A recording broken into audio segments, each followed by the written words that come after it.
It definitely is an exciting time in skull-based surgery. We've seen a lot of changes over the last 10 years. Skull-based surgery has gone through these waves of innovation. The skull base holds a very coveted position, tucked between the brain and the nerves and the arteries. And the initial challenges were with regards to getting there surgically. And we saw the development of large surgical approaches and types of surgeries that were done.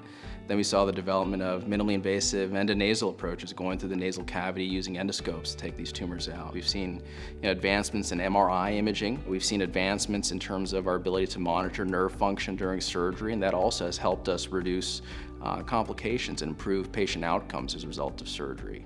I think over the last decade plus, we've learned something important about the surgical treatment of chordoma.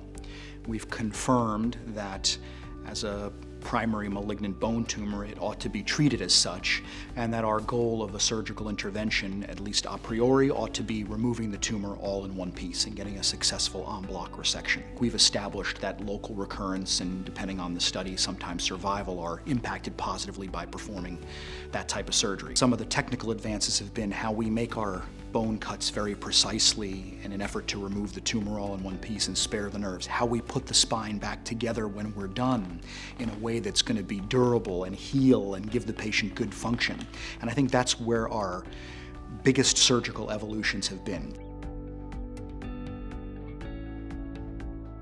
The management of tumors that have come back or that are advanced can require a combination of treatments. And those treatment options may be repeat surgery, it may be repeat radiation with stereotactic radiosurgery, and the treatment options that are used are all tailored to the patient. They're tailored to symptoms that may or may not be having. They're going to be tailored to where the tumors come back. Has it come back where it originally started, or has it come back elsewhere in the body? And it also will be tailored to what previous treatments the patient had. Obviously, when you're in the recurrent setting, the balance of the positive effects of the intervention have to be weighed against the risks. This is in any case, but potentially even more so in the recurrent setting where we know the disease is more difficult to treat.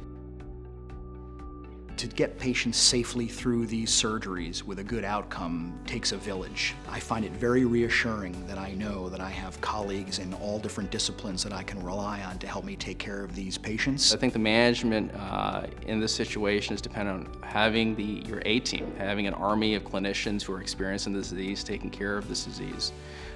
And the most important thing I would want to tell my patients is not to lose hope.